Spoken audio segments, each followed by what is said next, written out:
人工智能同數碼娛樂撞埋一齊，個世界會點樣被重新定義？香港聖方濟各大學印巴慈善基金電子計算及信息科學院以應用科學做核心，打造跨領域嘅未來人才。呢度唔單止係學技術嘅殿堂，更加係將創意變成現實嘅實驗場。等方大講師同大家講下呢個課程嘅大綱同埋前景啦。今時今日咧，其實即係 AI 係好吃香嘅，咁因為而家市面真係唔多即係 AI 嘅 talent 嘅，咁所以無論你係讀咗人工智能嘅 High Diploma 或者係 degree 咧，其實都唔受揾工嘅。咁我哋 CIS School 入邊咧，其實就有3個嘅 degree 課程同埋2個嘅 High Diploma 課程。咁 degree 課程就包括咗人工智能啦、數碼娛樂科技同埋犯罪及安保科學。如果人工智能學士學位嘅課程咧，學生都會讀到 Artificial Intelligence 啦、Machine Learning 啦、Data Sciences 啦，咁同埋咧一堆嘅 Programming 都係需要學嘅。咁如果你對一啲新奇嘅事物啊，或者對而家AI 嘅世界嘅時候，咁你想認識多啲咧，咁 AI 呢個課程亦都係好適合俾你啦。數碼娛樂科技咧就會教大家去點樣學寫遊戲啦，包括係 3D game 啦、2D games 啦，或者係一啲 mobile games 咁樣嘅。咁除此之外咧，亦都會教大家做電腦動畫、特技效果，甚至乎咧會寫網頁。咁如果 3D 嘅話咧，我哋會用 Autodesk Maya 或者係而家好流行嘅 Blender 啦，咁都會用到。咁至於 Game Engine 咧，咁一定唔少得嘅就係 Unity 同埋 Unreal Engine。學咗呢啲 software 之後咧，無論係大公司或者細公司，甚至乎而家個人咧，都會利用到啲軟件咧去製作佢哋自己嘅作品嘅。如果你中意打機啊，中意睇動畫啊，中意畫嘢啊，咁呢個數碼娛樂科技咧係好適合佢哋嘅。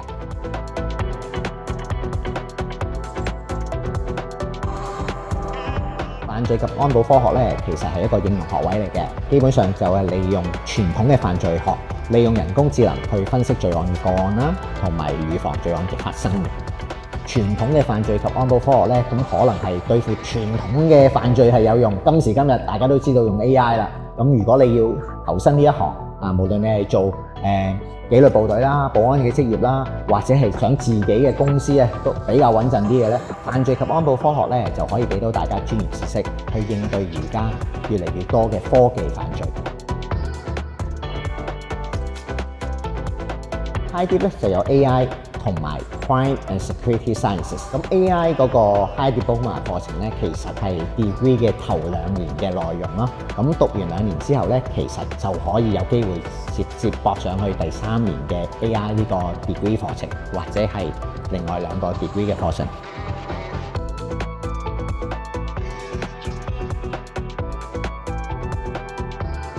其實我除咗教書之外咧，咁我亦都喺業界嗰度咧做過一段時間啊。咁所以尤其是我哋如果做 animation 啊，或者係 visual effects 嗰啲咧，我通常都會盡量去模擬翻個環境嘅。咁除咗模擬翻個環境啊，或者係將我以往嘅經驗教俾同學之外咧，咁我亦都會請一啲業界嘅朋友啦嚟同我分享啦，包括可能係一啲做遊戲嘅公司嘅老闆啦，咁亦都有做 motion capture 啦，咁朋友亦都係曾經喺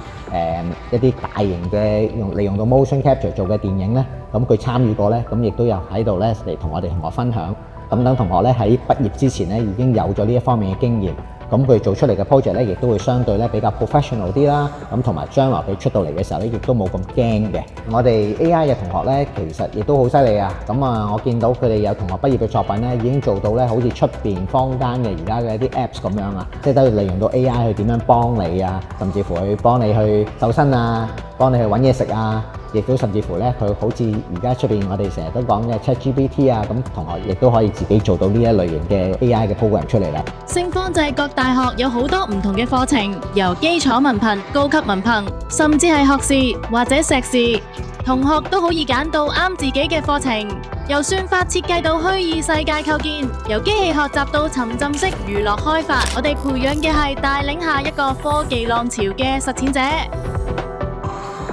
而家即刻報名，開啟屬於你嘅未來。